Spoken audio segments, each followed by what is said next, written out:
여러분, 혹시 이런 경험이 있으신가요?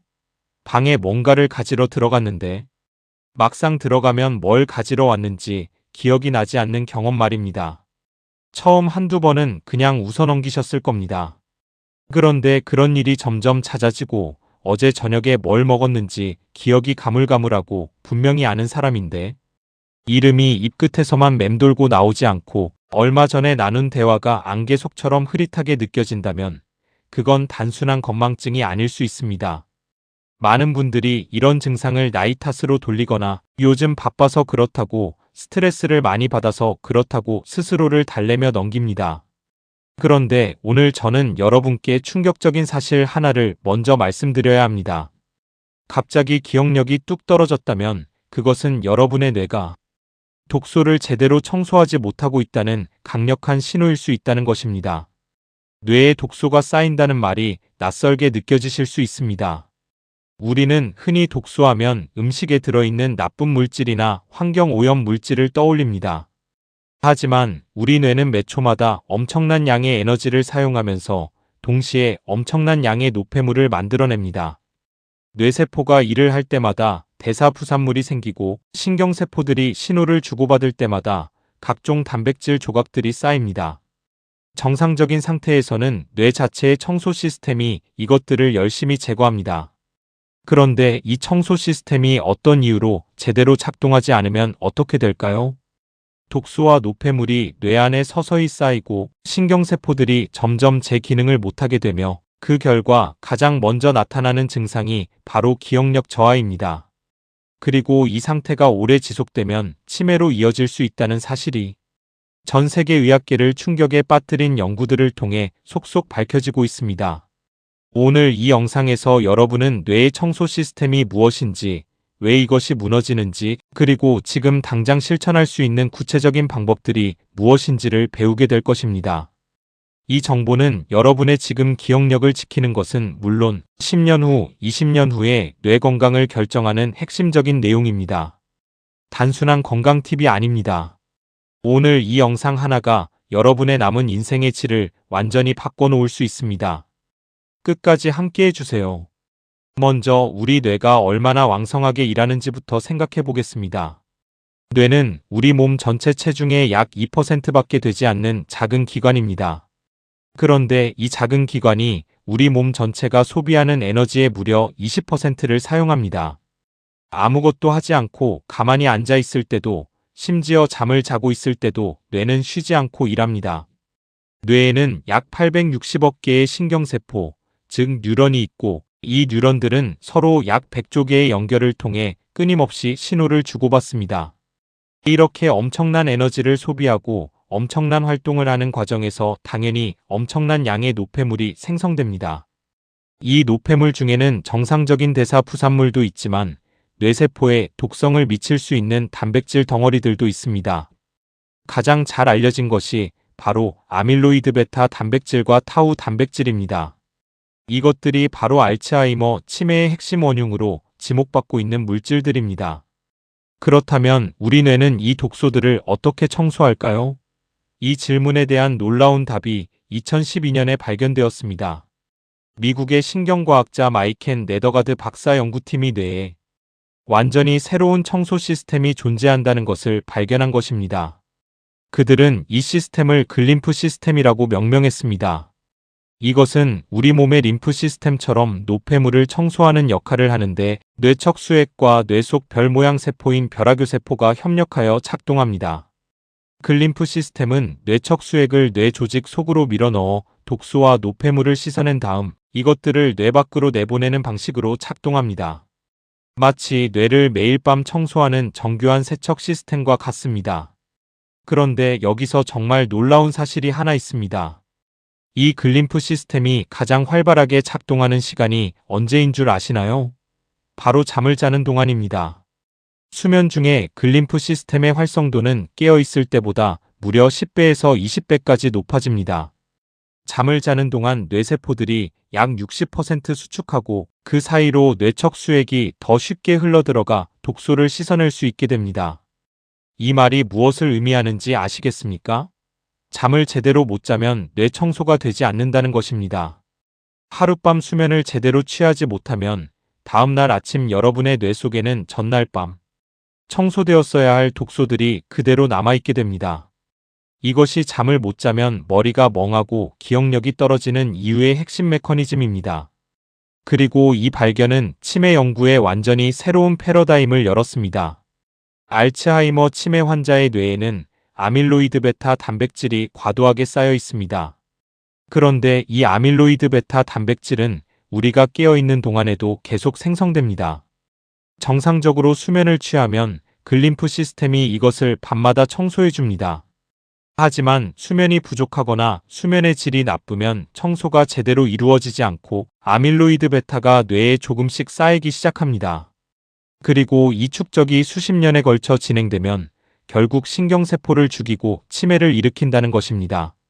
수면 부족이 단순히 피곤함의 문제가 아니라 치매 위험을 직접적으로 높이는 요인이라는 것, 이것이 전 세계 신경과학계를 뒤흔든 발견입니다. 실제로 역대 최대 규모의 수면과 치매 관련 연구 중 하나에서 60세 전후의 성인을 25년간 추적 조사한 결과 매일 6시간 미만으로 자는 사람들은 7시간 이상 자는 사람들에 비해 치매 발생 위험이 30% 높은 것으로 나타났습니다. 25년간의 추적이 보여준 이 수치는 결코 가볍게 볼 수 없습니다. 또 다른 연구에서는 단 하룻밤만 수면을 박탈해도 다음날 아침 뇌척 수액 속 아밀로이드 베타 농도가 평소보다 유의미하게 높아진다는 것이 확인되었습니다. 하룻밤의 수면 부족이 이미 뇌 속 독소 농도에 영향을 미친다는 것입니다. 이것은 수면이 단순한 휴식이 아니라 뇌의 생존을 위한 필수적인 청소 과정이라는 것을 명확하게 보여줍니다. 그런데 수면만이 뇌의 독소 청소를 방해하는 것이 아닙니다. 최근 연구들이 밝혀낸 놀라운 사실은 장 건강이 뇌 독소 청소와 직접적으로 연결되어 있다는 것입니다. 이것이 바로 장내축이라는 개념인데, 장과 뇌는 미주신경이라는 직통 연결망과 혈액순환을 통해 끊임없이 신호를 주고받습니다. 장 속 미생물들, 즉 장내 세균들이 만들어내는 다양한 물질들이 혈액을 통해 뇌에 영향을 미치고 반대로 뇌의 상태가 장의 기능에 영향을 미칩니다. 장내 세균 균형이 무너지면, 즉 나쁜 세균들이 좋은 세균들보다 많아지면 장에서 염증을 유발하는 물질들이 만들어지고 이것들이 혈액을 타고 뇌로 이동해 뇌염증을 유발합니다. 뇌염증이 심해지면 신경세포 기능이 저하되고 기억력이 떨어집니다. 그리고 놀랍게도 알츠하이머 치매 환자들의 장내 세균 구성이 건강한 사람들과 유의미하게 다르다는 연구 결과가 계속 나오고 있습니다. 또한 뇌의 독소 청소 효율에 영향을 미치는 또 다른 중요한 요인이 있습니다. 바로 뇌혈관 건강입니다. 뇌로 혈액이 잘 공급되어야 뇌세포들이 제대로 기능하고 뇌척 수액 순환도 원활해져 글림프 시스템이 제대로 작동할 수 있습니다. 혈압이 높거나 혈당이 조절되지 않거나 콜레스테롤이 높으면 뇌혈관이 좁아지고 딱딱해지면서 뇌로 가는 혈류가 줄어들고 결국 뇌의 청소 능력도 떨어집니다. 고혈압, 당뇨, 고지혈증이 치매의 위험 요인으로 지목되는 이유 중 하나가 바로 이것입니다. 이런 만성 질환들이 뇌의 독소 청소 시스템을 서서히 무너뜨리기 때문입니다. 그리고 만성 스트레스도 뇌의 독소 청소를 방해하는 주요 원인 중 하나입니다. 스트레스를 받으면 코르티솔이라는 호르몬이 분비되는데, 단기적인 스트레스 반응에서 코르티솔은 우리 몸을 위기 상황에서 보호하는 역할을 합니다. 하지만 만성적으로 스트레스를 받아 코르티솔이 계속 높은 상태가 유지되면 이것이 뇌의 기억 중추인 해마에 직접적인 손상을 입힙니다. 해마는 새로운 기억을 형성하고 단기 기억을 장기 기억으로 전환하는데 핵심적인 역할을 하는 뇌 부위인데, 만성 스트레스로 인한 고코르티솔 상태가 지속되면 해마의 신경세포가 줄어들고 해마 자체의 크기가 작아진다는 것이 다수의 연구에서 확인되었습니다. 이것이 극심한 스트레스가 지속되면 기억력이 눈에 띄게 나빠지는 이유입니다. 자, 그렇다면 지금 여러분의 뇌 독소 청소 시스템이 얼마나 잘 작동하고 있는지 스스로 점검해 볼 수 있는 방법이 있을까요? 다음의 체크리스트를 통해 자신의 상태를 확인해 보세요. 첫째로, 매일 밤 수면 시간이 6시간 미만인 경우가 잦습니까? 둘째로, 잠을 자도 개운하지 않고 피로가 풀리지 않는 느낌이 드십니까? 셋째로, 최근 6개월 사이 기억력이 눈에 띄게 나빠진 것 같다는 생각이 드십니까? 넷째로, 사람 이름이나 단어가 생각날 듯 말 듯 잘 떠오르지 않는 경우가 잦습니까? 다섯째로, 대화 중에 방금 한 말이나 들은 말을 금방 잊어버리는 경우가 있습니까? 여섯째로, 집중력이 예전보다 많이 떨어진 것 같습니까? 일곱째로, 소화가 자주 안 되거나 배변이 불규칙한 편입니까? 여덟째로, 만성적인 스트레스나 불안감을 느끼고 있습니까? 아홉째로, 술을 자주 드시는 편입니까? 열 번째로, 운동을 거의 하지 않고 주로 앉아서 생활하십니까? 이 중 세 가지 이상이 해당된다면 여러분의 뇌 독소 청소 시스템이 이미 어느 정도 무너지고 있을 가능성이 높습니다. 네다섯 가지 이상이 해당된다면 지금 즉시 변화가 필요합니다. 그리고 기억력 저하가 일상생활을 방해하는 수준이라면 반드시 전문의를 찾아 정확한 진단을 받으셔야 합니다. 기억력 저하는 단순한 노화 현상일 수도 있지만 경도 인지 장애나 초기 치매의 신호일 수 있기 때문에 전문적인 평가가 필요합니다. 이제 뇌의 독소 청소를 방해하는 요인들을 하나하나 더 깊이 살펴보겠습니다. 첫 번째이자 가장 강력한 방해 요인은 역시 수면 부족과 수면의 질 저하입니다. 앞서 글림프 시스템이 수면 중에 가장 활발하게 작동한다고 말씀드렸습니다. 그런데 여기서 중요한 것은 단순히 수면 시간만이 아니라 수면의 질, 특히 깊은 수면인 서파 수면의 비율이 중요하다는 점입니다. 수면은 크게 렘 수면과 비렘 수면으로 나뉘고 비렘 수면 중에서도 가장 깊은 단계인 서파 수면 때 글림프 시스템이 가장 활발하게 작동합니다. 알코올을 마시거나 수면제를 복용하거나 수면 무호흡증이 있거나 커피 등의 카페인을 늦게까지 섭취하면 이 서파 수면이 줄어들어 글림프 시스템의 청소 효율이 크게 떨어집니다. 즉 총 수면 시간이 7시간이라도 서파 수면이 부족하면 뇌 청소가 제대로 이루어지지 않을 수 있습니다. 특히 수면 무호흡증은 뇌 독소 청소를 방해하는 주요 원인으로 최근 더욱 주목받고 있습니다. 수면 중에 호흡이 반복적으로 멈추면 혈중 산소 포화도가 떨어지고 뇌로 가는 산소 공급이 줄어듭니다. 이런 상태가 반복되면 뇌세포들이 산소 부족으로 스트레스를 받게 되고 글림프 시스템의 작동도 방해받습니다. 수면 무호흡증이 있는 사람들에서 아밀로이드 베타와 타우, 단백질의 뇌 축적이 더 빠르게 진행된다는 연구 결과가 있으며 이것이 수면 무호흡증을 치료하면 인지 기능 저하를 늦출 수 있다는 주장의 근거가 됩니다. 코를 심하게 골고 낮에 심한 졸음이 오며 아침에 일어나도 피로가 풀리지 않고 두통이 있다면 수면 전문 클리닉에서 수면다원 검사를 받아보시는 것을 강력히 권장드립니다. 두 번째 방해 요인은 만성염증입니다. 뇌 속 염증은 신경세포를 손상시키고 글림프 시스템의 기능을 저하시키는 핵심 요인 중 하나입니다. 뇌 속에는 미세하교 세포라는 면역세포가 있는데 이것이 정상적으로는 뇌를 보호하는 역할을 합니다. 하지만 지속적인 자극에 의해 미세하교 세포가 과활성화되면 오히려 신경세포를 공격하고 염증을 악화시킵니다.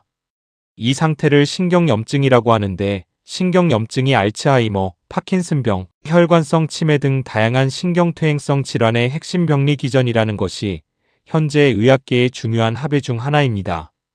신경염증을 유발하는 원인으로는 고혈당, 비만, 잇몸 질환, 장누수 증후군, 만성 스트레스, 대기오염, 과도한 음주 등이 있습니다. 세 번째 방해 요인은 비타민 D 결핍입니다.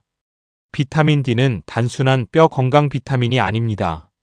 뇌에도 비타민 D 수용체가 광범위하게 분포해 있으며 비타민 D는 신경세포 보호, 신경성장, 인자 생성, 뇌 속 아밀로이드 단백질 제거에 관여하는 것으로 알려져 있습니다. 비타민 D가 결핍되면 이런 보호 메커니즘이 약해지고 뇌가 독소에 더 취약해집니다.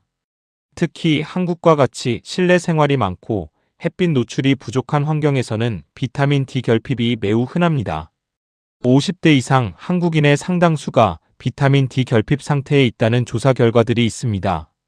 비타민 D 결핍이 인지 기능 저하와 치매 위험 증가와 관련이 있다는 연구들이 꾸준히 발표되고 있으며 비타민 D를 보충했을 때 인지 기능이 개선되었다는 연구 결과도 있습니다.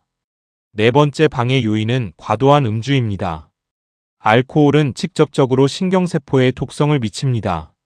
알코올이 분해되면서 생성되는 아세트알데히드라는 물질이 뇌세포의 DNA와 단백질을 손상시키고 신경세포 사이의 연결을 약화시킵니다. 또한 알코올은 수면의 질을 저하시켜 글림프 시스템의 청소 효율을 크게 떨어뜨립니다. 술을 마시면 잠이 빨리 드는 것처럼 느껴지지만 실제로 알코올은 서파 수면을 억제하고 렘 수면을 교란하여 수면의 질을 심각하게 낮춥니다. 그 결과 알코올을 마신 다음 날은 뇌 청소가 충분히 이루어지지 않은 상태에서 하루를 시작하게 됩니다. 만성적인 과음은 알코올성 치매를 유발할 수 있으며 이것은 알코올 관련 뇌 손상의 가장 심각한 형태입니다. 다섯 번째 방해 요인은 운동 부족입니다. 운동이 뇌 건강에 좋다는 것은 이미 많은 분들이 알고 계시지만 운동이 구체적으로 뇌의 독소 청소와 어떻게 연결되는지 아시는 분은 많지 않습니다. 운동을 하면 심장 박동이 빨라지고 혈류가 증가합니다. 이 혈류 증가가 뇌로 가는 혈액 공급을 늘리고 뇌척 수액 순환을 활성화하여 글림프 시스템의 청소 효율을 높입니다. 실제로 규칙적인 유산소 운동이 뇌에서 아밀로이드 베타의 축적을 줄인다는 연구 결과들이 있습니다. 또한 운동은 뇌율의 신경 영양인자, 즉 BDNF라는 물질의 생성을 촉진합니다. BDNF는 뇌세포의 생존과 성장을 돕고 새로운 신경 연결을 만들어 기억력과 학습 능력을 향상시키는 역할을 합니다. BDNF는 뇌의 비료라고 불릴 만큼 뇌 건강의 핵심적인 물질인데 운동이 이것을 가장 효과적으로 늘려주는 방법 중 하나입니다. 특히 중요한 것은 단순히 앉아서 오래 생활하는 것 자체가 뇌에 해롭다는 점입니다. 하루 종일 앉아서 생활하면 하체 근육이 사용되지 않고 심장에서 뇌로의 혈류가 줄어들며 뇌척 수액 순환도 저하됩니다. 최근 연구들은 하루 8시간 이상 앉아서 생활하는 사람들에서 기억을 담당하는 뇌 영역인 해마의 두께가 더 얇게 나타난다는 결과를 보고했습니다. 이것은 오랜 좌식 생활 자체가 뇌 구조를 변화시킨다는 충격적인 발견입니다. 하루에 한 번 30분 걷는 것보다 매일 시간마다 5분씩 자리에서 일어나 움직이는 것이 뇌 혈류 유지에 더 효과적이라는 연구도 있습니다. 이것이 자주 일어나서 움직이는 것이 중요한 이유입니다. 여섯 번째 방해 요인은 고설탕, 고가공식품 식단입니다. 혈당이 자주 급격히 오르내리는 식습관은 뇌혈관에 만성적인 염증을 일으키고 인슐린 저항성을 높입니다. 뇌는 인슐린에 반응하는 기관이기도 한데 인슐린 저항성이 생기면 뇌세포가 포도당을 에너지로 제대로 활용하지 못하게 됩니다.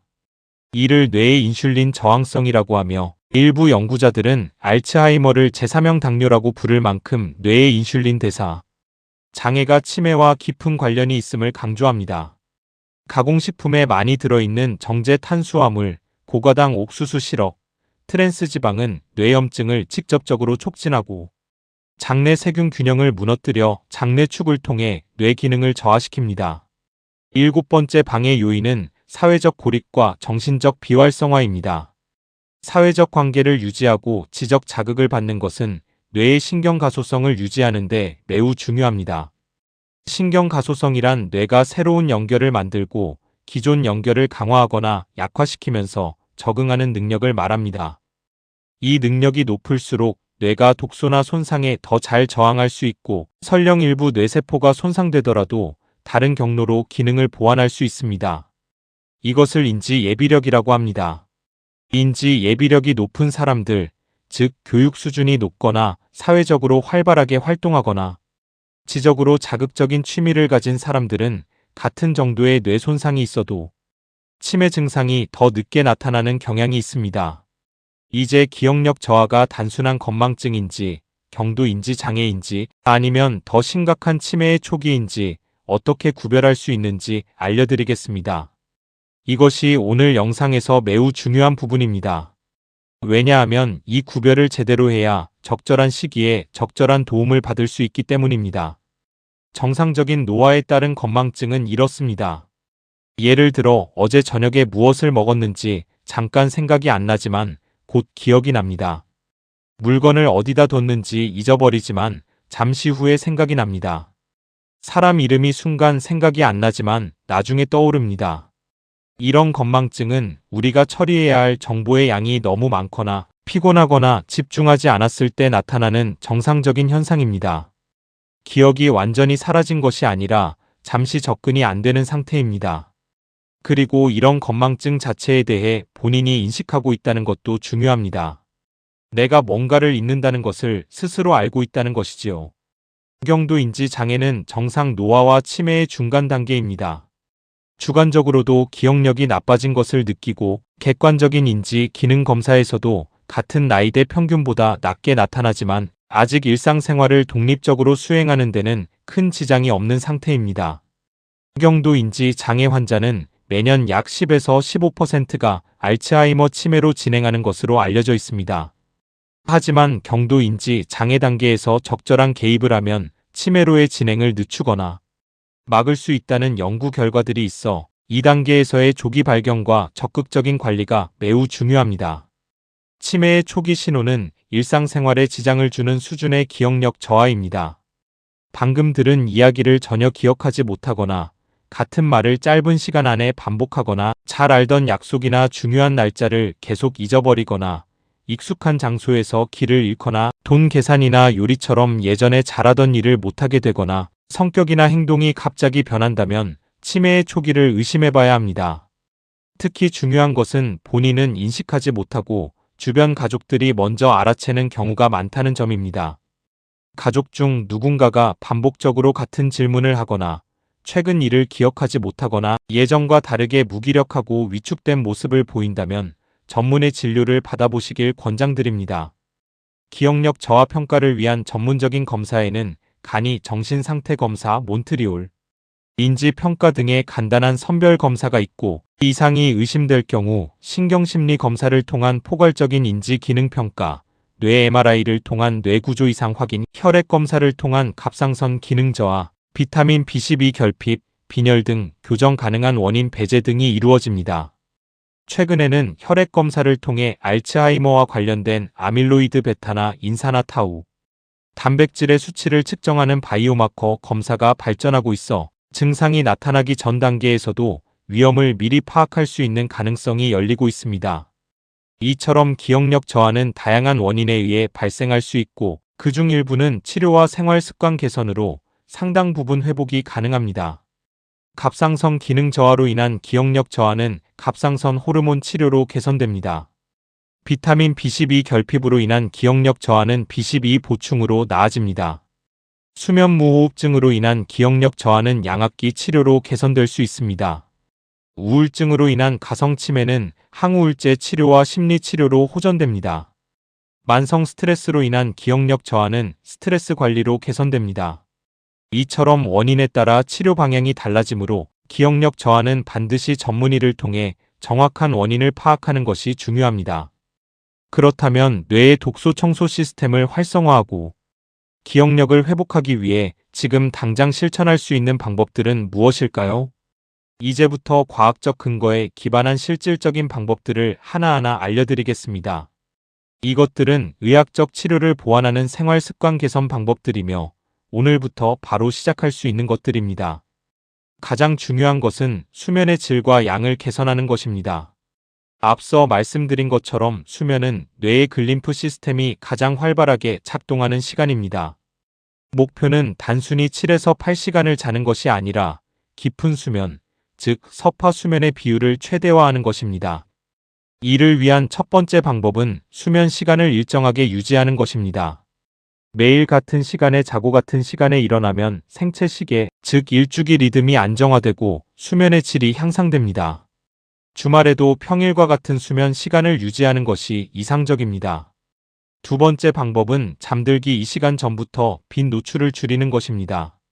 특히 스마트폰, 태블릿, TV의 블루라이트는 뇌가 아직 낮이라고 인식하게 만들어 수면 호르몬인 멜라토닌 분비를 억제합니다. 멜라토닌이 충분히 분비되어야 자연스럽게 잠이 들고 깊은 수면으로 진입할 수 있습니다.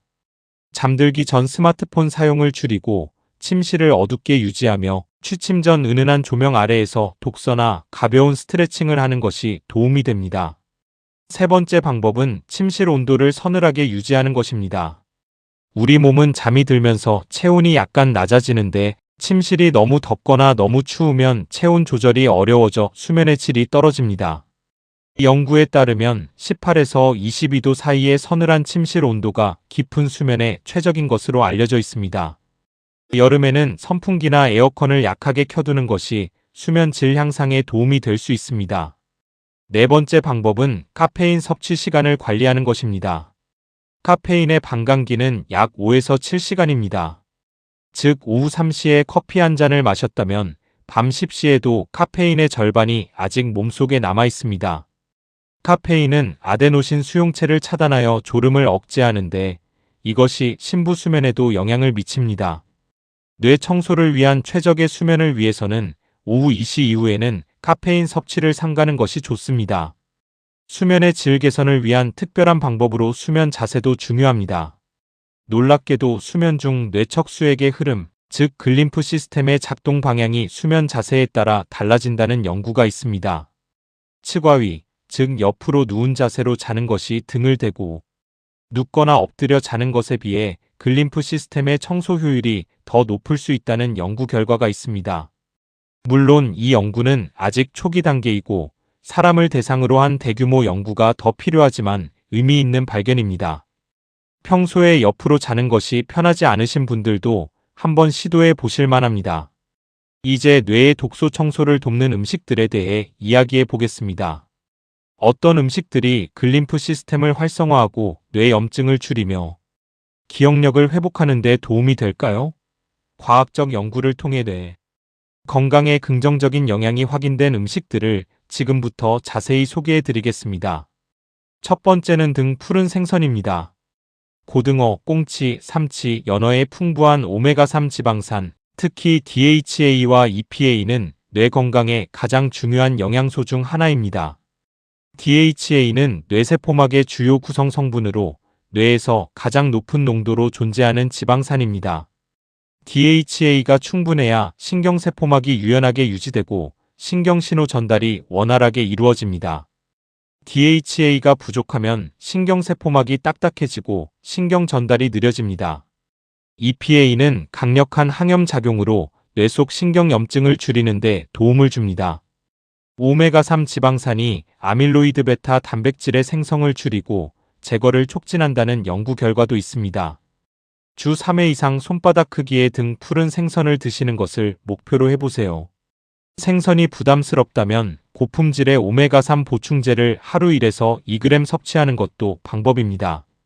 두 번째는 강황과 커큐민입니다. 강황의 주요 활성 성분인 커큐민은 강력한 항산화, 항염 효과를 가진 폴리페놀입니다.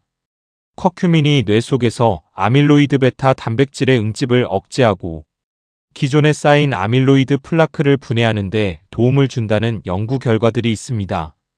또한 커큐민은 BDNF 수치를 높이고 신경염증을 줄이는 효과가 있습니다. 노인 인구의 알츠하이머 치매 발생률이 세계적으로 낮은 수준인 인도의 경우 커리와 강황의 일상적인 섭취가 이에 기여할 수 있다는 가설도 있습니다. 커큐민은 단독으로는 흡수율이 낮은데 흑후추의 피페린 성분과 함께 섭취하면 흡수율이 무려 2000%까지 향상된다는 연구가 있습니다.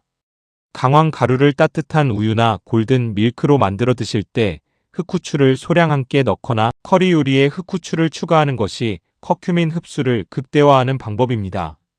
세 번째는 발효식품입니다.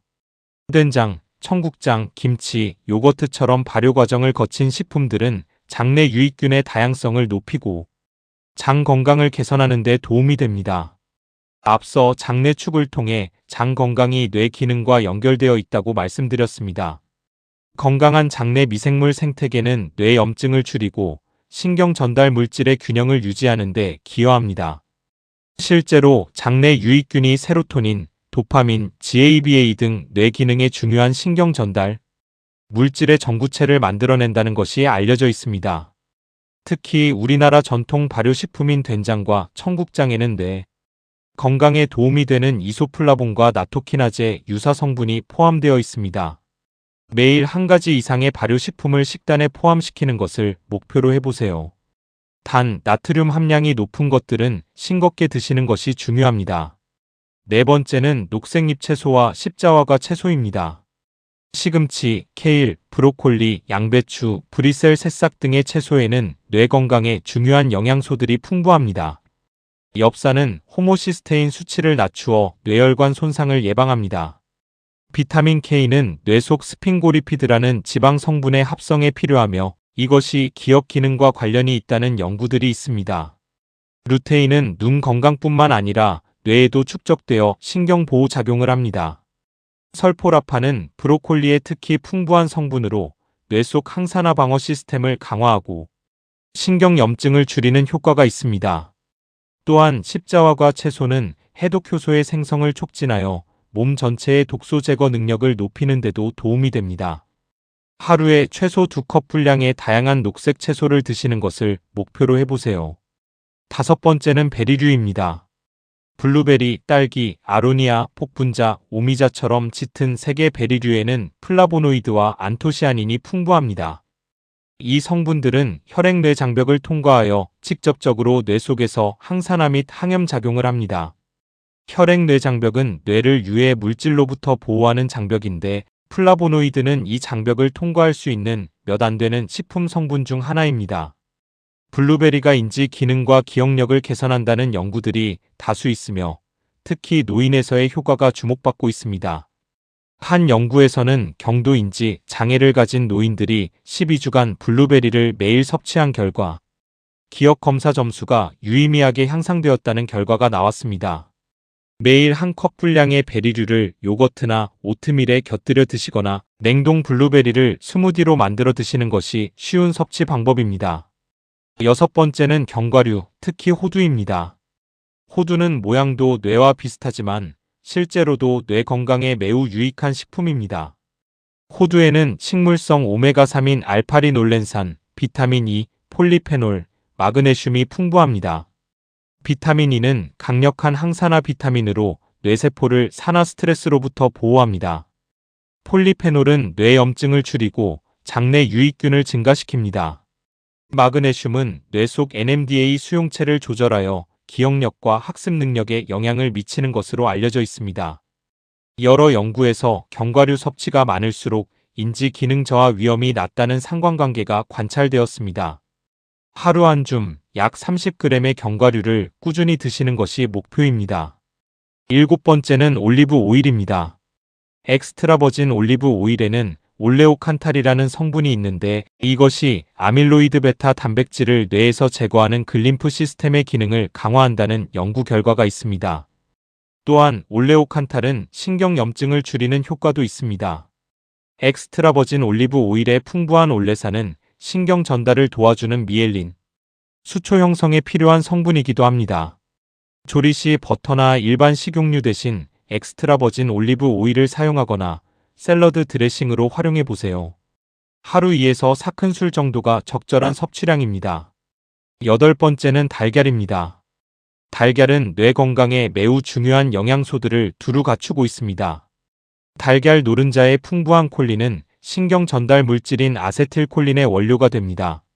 아세틸콜린은 기억 형성과 학습에 핵심적인 역할을 하는 신경 전달 물질로 알츠하이머 치매에서 가장 먼저 감소하는 신경 전달 물질 중 하나입니다.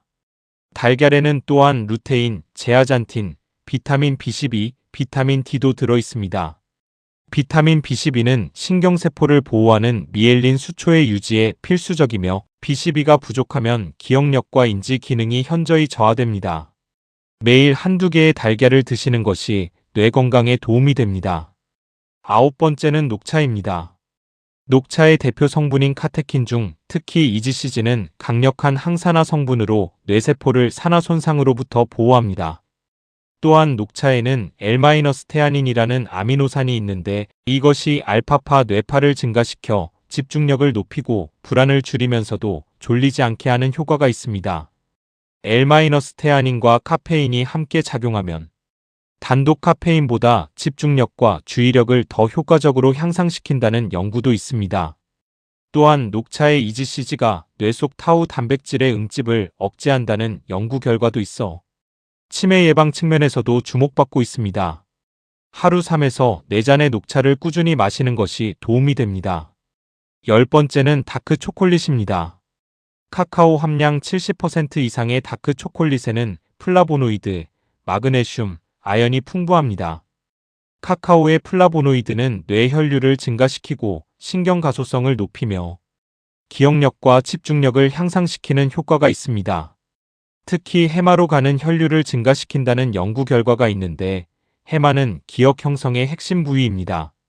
마그네슘은 신경 전달에 중요한 역할을 하고 수면의 질을 개선하는 효과도 있습니다. 하루 20에서 30g, 즉 다크 초콜릿 2에서 3조각 정도를 간식으로 드시는 것이 뇌 건강에 도움이 됩니다. 단, 설탕 함량이 높은 밀크 초콜릿은 오히려 혈당을 급격히 올려 뇌에 해롭기 때문에 반드시 카카오 함량 70% 이상의 다크 초콜릿을 선택해야 합니다. 이제 뇌의 독소 청소를 돕는 운동 방법에 대해 자세히 알려드리겠습니다. 어떤 운동이 얼마나 해야 뇌 청소 효율을 최대로 높일 수 있을까요? 우선 유산소 운동이 뇌 건강에 미치는 효과는 정말 놀랍습니다. 규칙적인 유산소 운동은 BDNF 수치를 높이고 해마의 크기를 증가시키고 뇌 혈류를 개선하며 아밀로이드 베타의 뇌 축적을 줄이는 효과가 있습니다. 한 획기적인 연구에서 12개월간 규칙적인 유산소 운동을 한 노인들의 해마 부피가 2% 증가한 것이 관찰되었습니다. 보통 나이가 들면 해마는 매년 1에서 2%씩 줄어드는데 운동이 이 위축을 막고 오히려 크기를 늘렸다는 것입니다. 2%가 작게 보일 수도 있지만 이것은 노화에 의한 해마 위축을 1에서 2년분을 되돌린 것과 같은 효과입니다. 어떤 종류의 유산소 운동이 가장 효과적일까요? 빠른 걷기, 조깅, 자전거 타기, 수영, 에어로빅 댄스 등 중간 강도 이상의 유산소 운동이 모두 효과적입니다. 중간 강도란 운동하면서 대화는 할 수 있지만 노래는 부르기 어려운 수준을 말합니다. 숨이 약간 차고 심장이 빨리 뛰는 정도면 충분합니다. 처음에는 하루 10분부터 시작해서 목표인 30분으로 늘려가세요. 일주일에 5일 하루 30분의 중간 강도 유산소 운동이 기본 목표입니다. 그런데 유산소 운동만이 아니라 근력 운동도 뇌 건강에 매우 중요합니다. 근력 운동 역시 BDNF를 증가시키고 인지 기능을 향상시키는 효과가 있습니다. 특히 집행 기능과 기억력 향상에 효과적이라는 연구들이 있습니다. 집행 기능이란 계획 세우기, 문제 해결, 의사결정 등 고차원적인 인지 기능을 말합니다. 또한 근육은 단순히 몸을 움직이는 기관이 아닙니다. 근육은 운동할 때 마이오카인이라는 다양한 생리활성 물질들을 분비하는데 이 마이오카인 중 일부가 혈액을 통해 뇌로 이동하여 BDNF 생성을 촉진하고 신경보호작용을 한다는 것이 밝혀지고 있습니다. 이것이 근육이 많을수록 뇌 건강에 유리한 이유 중 하나입니다. 주 2회 이상의 근력 운동을 유산소 운동과 병행하는 것이 뇌 건강을 위한 최적의 운동 조합입니다. 헬스장이 없어도 됩니다. 스쿼트, 런지, 팔굽혀펴기, 플랭크처럼 자체 체중을 이용한 운동들이 효과적이고 집에서도 쉽게 할 수 있습니다. 노인의 경우 낙상 예방을 위한 균형 훈련도 중요합니다. 한 발로 서기, 뒤꿈치 걷기, 태극권 등이 균형 감각을 향상시키고 동시에 뇌를 자극하는 효과가 있습니다. 또한 뇌 건강을 위한 운동 중에서 최근 특히 주목받는 것이 댄스입니다.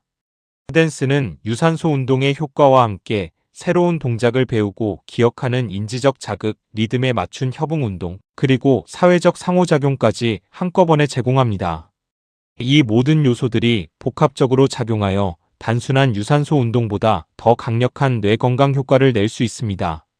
실제로 노인들을 대상으로 한 연구에서 댄스 그룹이 일반 유산소 운동 그룹보다 해마 크기 증가와 인지 기능 향상에서 더 우수한 결과를 보였습니다. 운동 외에도 뇌의 독소 청소를 돕는 또 다른 강력한 방법이 있습니다. 바로 간헐적 단식입니다.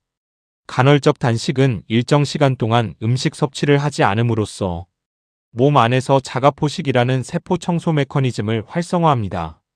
자가포식은 세포가 손상된 내부 구성 요소와 불필요한 단백질들을 스스로 분해하고 재활용하는 과정입니다. 뇌세포에서도 자가포식이 활성화되면 손상된 미토콘드리아, 비정상적으로 접힌 단백질, 독성 단백질 응집체들이 제거됩니다. 이것이 간헐적 단식이 뇌의 독소 청소를 직접적으로 돕는 메커니즘입니다. 가장 대중적인 간헐적 단식 방법은 16대8 방식입니다. 하루 중 16시간을 단식하고 8시간 안에 모든 식사를 마치는 방법입니다. 예를 들어 오전 10시에 첫 식사를 하고 오후 6시에 마지막 식사를 마친 후 다음 날 오전 10시까지는 음식을 먹지 않는 방식입니다. 단식 중에는 물, 블랙커피, 무가당 녹차는 섭취해도 됩니다. 처음에는 12시간 단식부터 시작하여 점차 늘려가는 것이 좋습니다. 단, 당뇨가 있거나 저혈당 경향이 있는 분들, 성장기 청소년, 임산부, 수유 중인 분들은 간헐적 단식 전에 반드시 의사와 상담해야 합니다. 수분 섭취도 뇌의 독소 청소에 중요합니다. 뇌척 수액은 물이 주성분이기 때문에 충분한 수분 섭취가 뇌척 수액 생성과 순환에 필요합니다. 탈수 상태에서는 뇌척 수액 순환이 저하되고 글림프 시스템의 효율도 떨어집니다. 또한 탈수는 뇌 혈류를 감소시키고 집중력과 기억력을 직접적으로 저하시킵니다. 하루 권장 수분 섭취량은 체중에 따라 다르지만 일반적으로 1.5에서 2리터 정도입니다. 특히 아침에 일어난 후 공복에 물 한두 잔을 마시는 것이 수면 중 농축된 혈액과 뇌척 수액을 희석시키는 데 도움이 됩니다. 이제 뇌 독소 청소를 위한 정신적 습관에 대해 말씀드리겠습니다. 스트레스 관리가 뇌 건강에 얼마나 중요한지 앞서 말씀드렸습니다. 그렇다면 구체적으로 어떻게 만성 스트레스를 관리할 수 있을까요? 명상은 뇌 건강을 위한 가장 강력한 정신적 도구 중 하나입니다. 정기적인 명상이 스트레스 호르몬인 코르티솔 수치를 낮추고 전두엽과 해마의 회백질 밀도를 증가시키며 기억력과 집중력을 향상시킨다는 연구들이 있습니다. 명상은 복잡한 것이 아닙니다. 하루 10분 조용한 곳에 앉아 눈을 감고 자신의 호흡에만 집중하는 것부터 시작할 수 있습니다. 생각이 떠오르면 그 생각에 빨려 들어가지 말고 그냥 알아채고 다시 호흡으로 돌아오는 연습을 반복합니다. 이 단순해 보이는 연습이 뇌의 기본 상태 네트워크를 조절하고 집중력을 향상시키며 만성 스트레스를 줄이는 데 효과가 있다는 것이 신경과학 연구들에서 확인되고 있습니다. 독서, 악기 연주, 바둑, 장기, 퍼즐, 새로운 언어, 배우기 같은 지적으로 자극이 되는 활동들도 뇌 건강에 매우 중요합니다. 이런 활동들은 기존 신경 연결을 강화하고 새로운 신경 연결을 만들어 인지 예비력을 높입니다. 특히 젊어서 해보지 않은 새로운 것을 배우는 것이 더 강력한 뇌 자극이 됩니다. 우리 뇌는 익숙한 일을 할 때는 거의 자동 조종 모드로 작동하지만 새로운 것을 배울 때는 더 많은 신경회로를 동원하고 더 강한 BDNF 반응이 일어납니다. 70대에 처음으로 피아노를 배우거나 새로운 외국어를 배우거나 그림을 배우는 것이 뇌에 매우 이롭습니다. 사회적 관계를 유지하는 것도 뇌 건강에 중요합니다. 사회적으로 활발하게 활동하는 사람들은 인지 기능 저하 속도가 더 느리고 치매 위험이 낮은 것으로 알려져 있습니다. 사회적 상호작용은 뇌의 여러 영역을 동시에 활성화하고 감정 조절에 도움이 되며 외로움과 우울감을 줄이는 효과가 있습니다. 외로움은 인지 기능 저하와 치매 위험 증가와 관련이 있는 것으로 보고되고 있습니다. 지역 사회 활동 참여, 친구나 가족과의 정기적인 만남, 자원봉사 활동, 취미 동아리 참여 등이 사회적 연결을 유지하는 좋은 방법들입니다. 이제 뇌 독소 청소를 위한 7일 집중 챌린지를 소개해 드리겠습니다. 오늘부터 7일간 이 계획을 실천해 보세요. 작은 변화들이 모여 기억력과 뇌 건강의 실질적인 차이를 만들어낼 것입니다. 1일차 수면 점검의 날입니다. 오늘부터 수면 일기를 시작합니다. 몇 시에 잠자리에 들었는지, 몇 시에 일어났는지, 밤중에 몇 번이나 깼는지, 아침에 일어났을 때 피로가 풀렸는지를 기록해 보세요. 이번 주 동안 매일 기록하면 자신의 수면 패턴을 파악할 수 있습니다. 오늘 저녁부터 잠들기 2시간 전에 스마트폰과 TV를 끄고 따뜻한 샤워나 목욕을 하고 독서나 가벼운 스트레칭으로 취침 준비를 해보세요. 침실 온도는 18에서 22도 사이로 맞추세요. 목표 수면 시간은 7에서 8시간입니다. 2일차 뇌 건강 식단 시작의 날입니다. 아침 식사에 달걀 한두 개를 포함시키세요. 스크램블드 에그나 삶은 달걀이면 충분합니다. 간식으로는 호두 2알과 아몬드 5알을 드세요. 점심이나 저녁 식사에 고등어 한 토막을 구이로 드세요. 소금 없이 그냥 구워서 레몬즙을 뿌리면 나트륨을 줄이면서 맛있게 드실 수 있습니다. 저녁 식사 후에는 녹차 한 잔을 마시세요. 오늘 하루 물을 8잔 마시는 것을 목표로 하세요. 아침에 일어나자마자 물 한 잔으로 시작하는 것을 잊지 마세요. 3일차 운동 시작의 날입니다. 오늘부터 하루 30분 빠른 걷기를 시작합니다. 처음이라면 10분씩 3번으로 나눠서 해도 됩니다. 중요한 것은 숨이 약간 차고 심장이 빠르게 뛰는 수준을 유지하는 것입니다. 걸으면서 단순히 걷기만 하지 말고 새로운 길을 선택하거나 주변 환경에 주의를 기울여 보세요. 익숙하지 않은 환경에서의 걷기는 뇌를 더 활성화시킵니다. 집에 돌아와서는 간단한 스쿼트 10개, 팔굽혀펴기 10개로 근력 운동도 추가해 보세요. 이 작은 시작이 뇌 건강을 바꿀 수 있습니다. 4일차 장 건강 집중의 날입니다. 오늘은 장내 유익균을 위한 식단에 집중합니다. 아침에 플레인 요거트 한 컵에 블루베리나 딸기 한 줌을 올려 드세요. 프로바이오틱스인 유익균과 항산화 성분을 함께 섭취하는 최강의 조합입니다. 점심에는 김치를 반찬으로 먹고 저녁에는 청국장찌개를 끓여 드세요. 가공식품, 패스트푸드, 단 음료를 오늘 하루 완전히 끊어보세요. 장내 나쁜 세균들이 가장 좋아하는 것들이 바로 이것들입니다. 대신 식이섬유가 풍부한 잡곡밥, 채소, 콩류를 충분히 드세요. 5일차 뇌 자극의 날입니다. 오늘은 뇌에 새로운 자극을 주는데 집중합니다. 평소와 다른 손으로 양치질을 해보세요. 다른 손 사용하기는 뇌의 비주류 방구를 활성화하는 효과가 있습니다. 오늘 하루 처음 가보는 길로 출퇴근하거나 산책해보세요. 저녁에는 스마트폰 대신 책을 1시간 읽어보세요. 혹은 오래전에 배우다 그만둔 악기를 다시 꺼내보거나 새로운 요리를 만들어보거나 뇌 훈련 앱을 통해 기억력 게임을 해보세요. 뇌는 새로운 자극을 받을 때 가장 활발하게 새로운 신경 연결을 만들어냅니다. 6일차 스트레스 해소의 날입니다. 오늘은 만성 스트레스를 줄이는 데 집중합니다. 아침에 일어나서 10분간 명상을 해보세요. 방법은 간단합니다. 조용한 곳에 편안하게 앉아서 눈을 감고 자신의 호흡에만 집중합니다. 들이쉬고 내쉬는 호흡의 감각, 배와 가슴이 오르내리는 움직임, 코끝을 통해 들어오고 나가는 공기의 온도에 주의를 집중하세요. 생각이 떠오르면 그것을 판단하지 말고 그냥 알아채고 다시 호흡으로 돌아오세요. 저녁에는 오늘 감사한 일 3가지를 종이에 적어보세요. 감사일기는 긍정적인 감정을 강화하고 스트레스 호르몬을 낮추는 효과가 연구에서 확인된 방법입니다. 7일차 점검과 계획의 날입니다. 지난 7일간의 변화를 돌아봅니다. 수면 일기를 다시 읽어보고 수면의 질이 어떻게 변했는지 확인해 보세요. 기억력이나 집중력에 조금이라도 변화가 있었나요? 몸의 컨디션이 달라졌나요? 7일 챌린지를 완료하셨다면 이제 이것을 21일, 한 달, 평생의 습관으로 만들어 가시길 권장합니다. 뇌 독소 청소는 한 번으로 끝나는 것이 아닙니다. 매일매일 청소가 이루어질 수 있도록 올바른 생활 습관을 꾸준히 유지하는 것이 핵심입니다. 이제 기억력 저하와 관련하여 반드시 알아야 할 교정 가능한 원인들에 대해 더 자세히 말씀드리겠습니다. 앞서 잠깐 언급했지만 기억력 저하가 반드시 노화나 치매의 진행 때문만은 아닙니다. 다음과 같은 원인들은 적절한 치료로 기억력이 상당히 회복될 수 있기 때문에 반드시 확인해야 합니다. 첫 번째로 갑상선 기능 저하증입니다. 갑상선 호르몬이 부족하면 뇌의 전반적인 기능이 저하되어 기억력 감퇴, 집중력 저하, 사고의 느려짐, 우울감 등이 나타날 수 있습니다.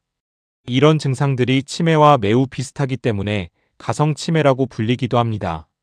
갑상선 기능 저하증은 혈액 검사로 쉽게 진단되고 갑상선 호르몬 보충 치료로 대부분 증상이 개선됩니다.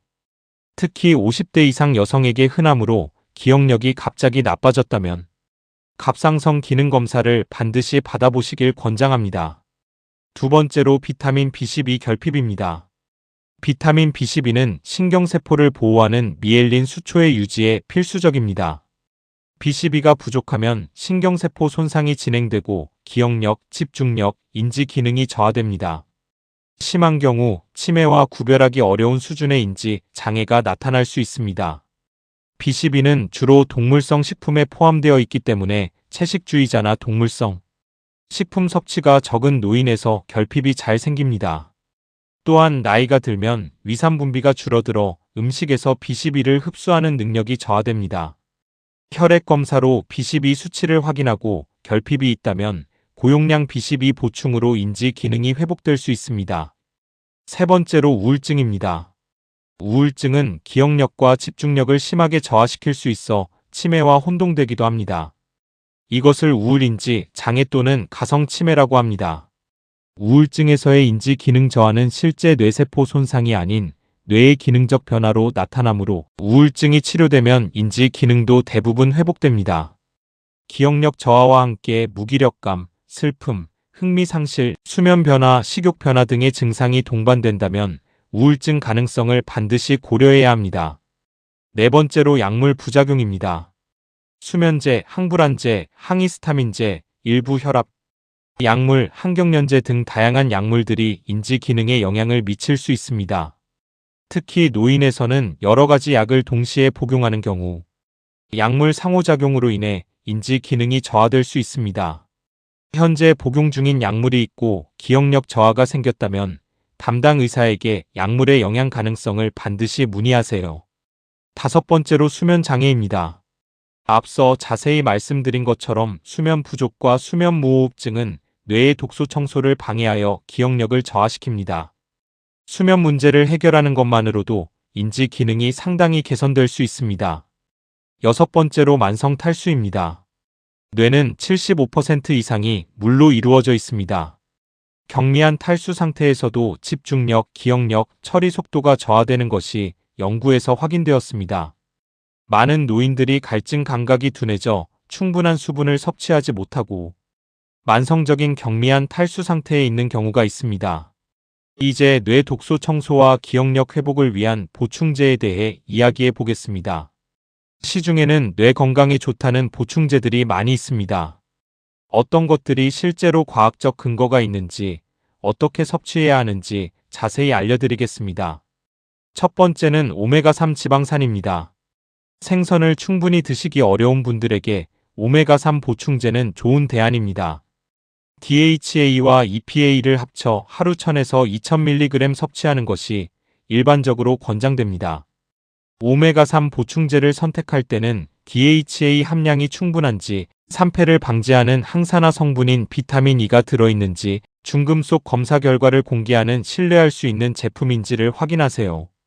혈액 희석 효과가 있으므로 항응고제를 복용 중이시라면 의사와 상담 후 섭취하세요. 두 번째는 마그네슘입니다. 마그네슘은 뇌 건강에 매우 중요한 미네랄입니다. 마그네슘은 300가지 이상의 효소 반응에 관여하고 신경 전달 물질 균형을 조절하며 수면의 질을 개선하고 스트레스 반응을 완화하는 효과가 있습니다. 특히 마그네슘 L-트레오네이트라는 형태의 마그네슘은 뇌혈관 장벽을 통과하는 능력이 뛰어나 직접적으로 뇌 속 마그네슘 농도를 높이고 기억력과 인지 기능을 향상시킨다는 연구 결과가 있습니다. 하루 300에서 400mg의 마그네슘 섭취가 일반적으로 권장되며 저녁에 섭취하면 수면의 질 향상에도 도움이 됩니다. 세 번째는 비타민 D입니다. 앞서 비타민 D 결핍이 인지 기능 저하와 관련이 있다고 말씀드렸습니다. 혈액 검사를 통해 비타민 D 수치를 확인하고 결핍이 있다면 보충이 필요합니다. 비타민 D의 혈중 최적 농도는 30에서 60 ng/ml 사이로 알려져 있습니다. 결핍이 심한 경우 의사 처방으로 고용량을 보충할 수 있고 유지를 위해서는 일반적으로 하루 1000에서 2000 IU를 섭취합니다.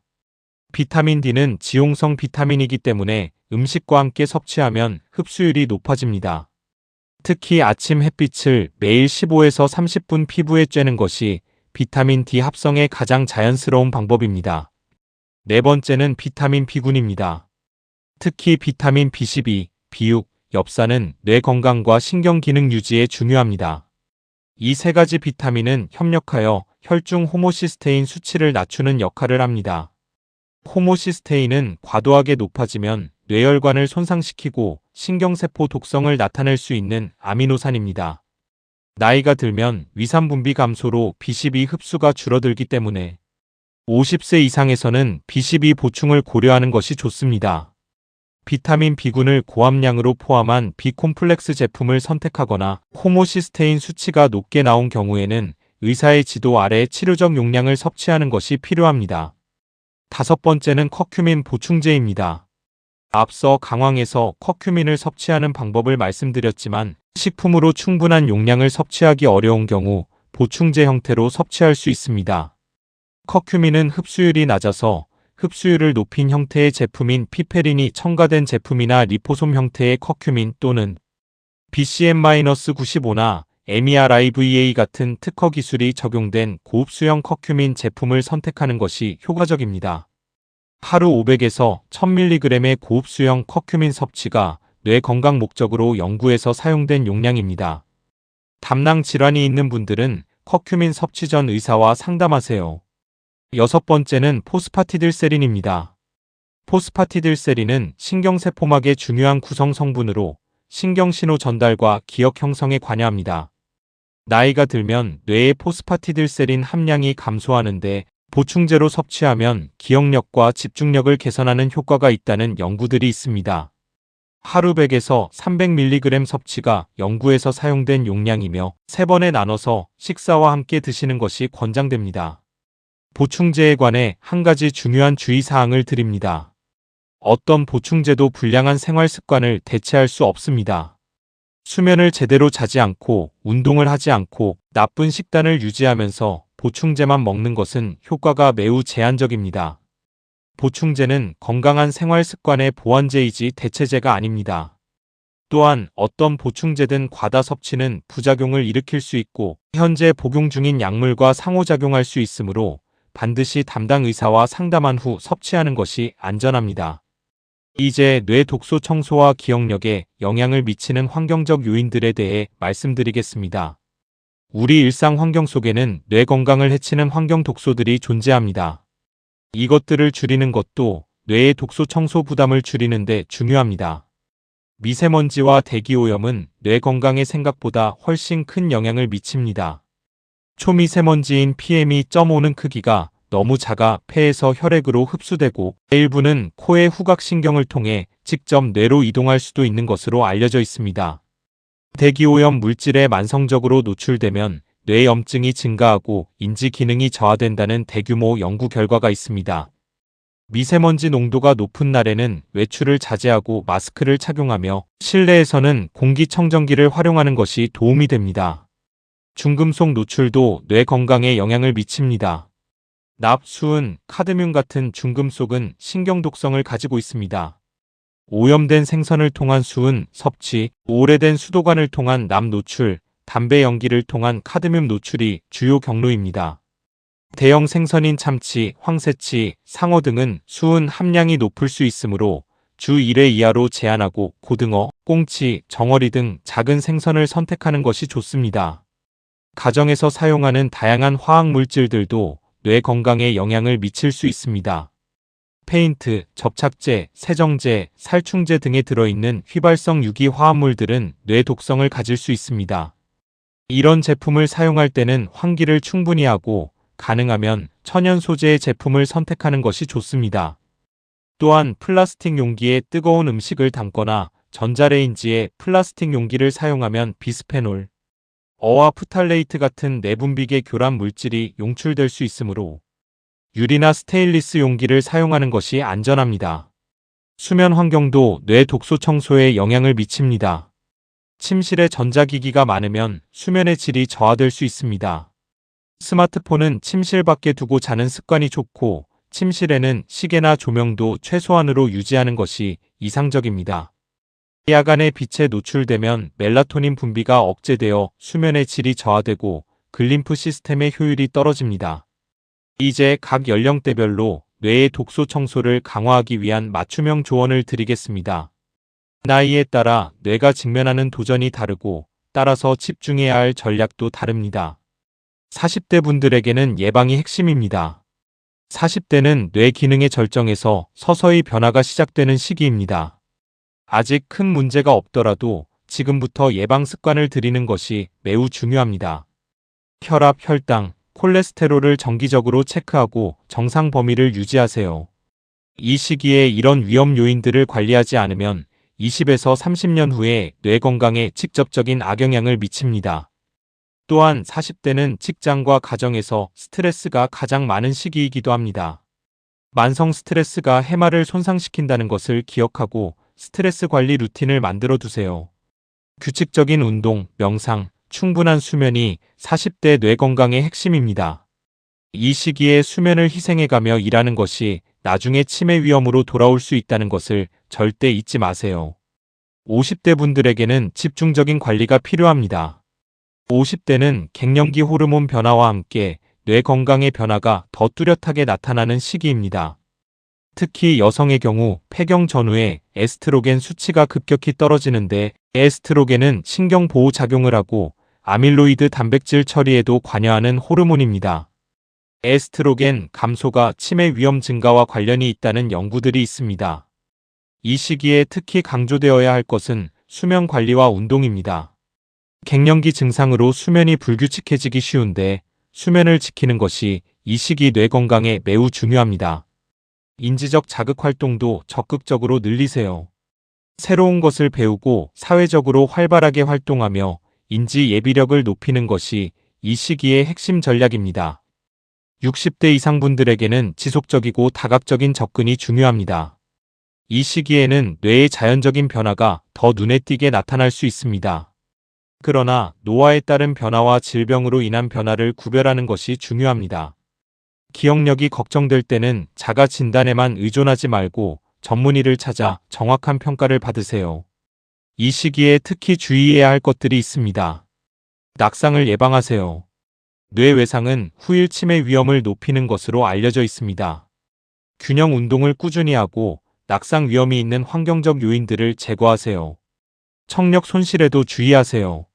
청력 손실이 치매 위험과 관련이 있다는 연구들이 있으며 필요하다면 보청기를 사용하는 것이 뇌 건강에도 도움이 됩니다. 청력이 나빠지면 뇌로 들어오는 청각 자극이 줄어들어 뇌를 덜 사용하게 되는 것이 원인 중 하나로 지목됩니다. 이제 뇌 독소 청소 능력을 평가하는 가장 최신 방법들에 대해 이야기해 드리겠습니다. 의학 기술의 발전으로 이제 증상이 나타나기 전에 뇌 독소 측정 여부를 어느 정도 평가할 수 있게 되었습니다. 아밀로이드 PET 스캔은 뇌 속의 아밀로이드 베타 단백질이 얼마나 쌓여 있는지를 영상으로 확인할 수 있는 검사입니다. 알츠하이머 치매의 특징적인 병리 변화가 증상이 나타나기 10에서 20년 전부터 시작된다는 것이 알려지면서 이 검사를 통해 아주 초기에 병리 변화를 포착할 수 있습니다. 다만 아직 비용이 매우 높고 보험 적용이 제한적이어서 일반적인 검진으로 활용하기는 어렵습니다. 최근 가장 주목받는 발전은 혈액 바이오마커 검사입니다. 혈액에서 아밀로이드 베타 4240 비율, 인산화타우 217, GFAP 신경교 섬유산성 단백질 등을 측정하여 알츠하이머 위험을 평가하는 검사들이 빠르게 발전하고 있습니다. 이런 검사들의 정확도가 크게 향상되어 일부는 뇌 PET 스캔과 거의 비슷한 수준의 예측력을 보이는 것으로 보고되고 있습니다. 이 혈액 검사들이 상용화되면 치매를 증상, 발현 이전에 더 쉽고 저렴하게 선별하는 것이 가능해질 것으로 기대됩니다. 신경심리 검사도 중요합니다. 기억력, 집중력, 언어 능력, 시공간 능력, 집행 기능 등 다양한 인지, 영역을 체계적으로 평가하는 신경심리 검사는 인지, 기능의 변화를 객관적으로 측정하는 표준 방법입니다. 이 검사를 주기적으로 받으면 인지 기능의 변화 추이를 추적할 수 있어 조기 발견에 도움이 됩니다. 50세 이상이라면 2에서 3년마다 기억력 검진을 받아보시는 것이 좋습니다. 뇌 MRI 검사도 뇌의 구조적 변화를 평가하는 데 중요합니다. 해마 위축의 정도, 백질 변성의 범위, 미세 출혈의 존재 등을 확인할 수 있습니다. 기억력 저하가 걱정될 때는 신경과 전문의를 찾아내 MRI 검사와 신경심리 검사를 포함한 종합적인 평가를 받는 것이 중요합니다. 이미 기억력 문제가 있는 상황이라면 조기에 원인을 파악하고 가능한 개입을 시작하는 것이 최선의 방법입니다. 이제 뇌 독소 청소에 관한 몇 가지 오해들을 바로잡겠습니다. 시중에는 뇌 건강과 관련하여 잘못된 정보들이 많이 퍼져 있습니다. 이것들을 정확히 알고 대처하는 것이 중요합니다. 첫 번째 오해는 치매는 유전이라 어쩔 수 없다는 생각입니다. 물론 APOE24 유전자 변이처럼 알츠하이머 위험을 높이는 유전적 요인들이 있습니다. 하지만 전체 알츠하이머 환자의 약 5%만이 명확한 유전성 알츠하이머입니다. 나머지 95%는 유전적 위험 요인과 환경적, 생활, 습관적 요인이 복합적으로 작용하는 산발성 알츠하이머입니다. 유전적 위험 요인이 있더라도 건강한 생활 습관을 통해 발병을 늦추거나 예방할 수 있다는 연구들이 있습니다. 유전이 운명이 아닙니다. 두 번째 오해는 치매는 예방할 수 없다는 생각입니다. 최근 대규모 연구에 따르면 알츠하이머를 포함한 치매의 약 40%는 수정 가능한 위험 요인들을 관리함으로써 예방하거나 지연시킬 수 있는 것으로 추정됩니다. 수정 가능한 위험 요인으로는 낮은 교육 수준, 청력 손실, 고혈압, 비만, 흡연, 우울증, 운동 부족, 당뇨, 과도한 음주, 사회적 고립, 대기오염, 두부 외상, 수면 문제 등이 포함됩니다. 이것들을 적극적으로 관리하면 치매 위험을 유의미하게 줄일 수 있습니다. 세 번째 오해는 뇌 기능은 나이가 들면 무조건 저하된다는 생각입니다. 물론 처리 속도나 작업 기억 같은 일부 인지 기능은 나이와 함께 변화합니다. 하지만 어휘력, 일반 상식, 지혜처럼 경험에 기반한 인지 능력은 오히려 나이가 들수록 풍부해질 수 있습니다. 또한 뇌의 신경 가소성은 죽는 날까지 유지됩니다. 적절한 자극과 건강한 생활 습관을 통해 노년에도 새로운 신경 연결을 만들고 인지 기능을 유지하거나 향상시킬 수 있습니다. 네 번째 오해는 뇌 건강 보충제를 먹으면 기억력이 돌아온다는 생각입니다. 일부 보충제가 뇌 건강에 도움을 줄 수 있지만 어떤 보충제도 기적적으로 기억력을 되살리거나 치매를 치료하지는 못합니다. 건강한 생활 습관이 기반이 되어야 보충제의 효과도 발휘될 수 있습니다. 자, 이제 오늘의 모든 내용을 정리하면서 마무리를 하겠습니다. 오늘 우리가 함께 나눈 이야기는 정말 중요한 것들이었습니다. 갑자기 기억력이 뚝 떨어지는 증상이 단순한 건망증이 아닐 수 있다는 사실, 그리고 그것이 뇌의 독소 청소 시스템, 즉 글림프 시스템이 제대로 작동하지 않는다는 신호일 수 있다는 것을 오늘 여러분은 알게 되셨습니다. 글림프 시스템은 주로 수면 중에 작동하며 뇌 속에 쌓인 아밀로이드 베타와 타우 단백질 같은 독소들을 청소합니다. 이 시스템이 무너지면 독소가 쌓이고 신경세포가 손상되며 기억력이 저하되고 최악의 경우 치매로 이어질 수 있습니다. 이 시스템을 방해하는 주요 요인들은 수면 부족과 수면의 질 저하, 만성염증, 비타민 D 결핍, 과도한 음주, 운동 부족, 고설탕, 고가 공식품 식단, 만성 스트레스, 사회적 고립 등입니다. 반면 이 시스템을 강화하고 기억력을 회복하는 방법들도 여러분은 오늘 배우셨습니다. 수면의 질과 양을 최적화하는 것이 가장 중요하고 등 푸른 생선, 강황, 발육, 식품, 녹색 채소, 베리류, 견과류, 올리브 오일, 달걀, 녹차, 다크 초콜릿 같은 뇌 건강 식품들을 꾸준히 드시고 유산소 운동과 근력 운동을 병행하며 명상과 지적 자극 활동으로 뇌를 계속 활성화하고 필요한 보충제를 적절히 활용하고 환경 독소에 대한 노출을 줄이는 것이 뇌의 독소 청소 시스템을 지키는 핵심 전략들입니다. 무엇보다 기억력 저하가 일상생활에 지장을 주는 수준이라면 반드시 전문의를 찾아 정확한 진단을 받으셔야 합니다. 갑상선 기능 저하, 비타민 B12 결핍, 우울증, 수면무호흡증처럼 치료 가능한 원인들이 있을 수 있고 경도 인지 장애 단계에서 조기에 개입하면 치매로의 진행을 늦출 수 있습니다. 치매는 어느 날 갑자기 찾아오는 것이 아닙니다. 수십 년에 걸쳐 서서히 진행되는 과정이기 때문에 조기 발견과 조기 개입이 결과에 큰 차이를 만들어냅니다. 오늘부터 시작하는 작은 변화들이 여러분의 뇌를 지킬 수 있습니다. 오늘 밤 스마트폰을 30분 일찍 내려놓고 더 일찍 잠자리에 드세요. 내일 아침 일어나자마자 물 한 잔을 마시고 달걀 한 개로 아침을 시작하세요.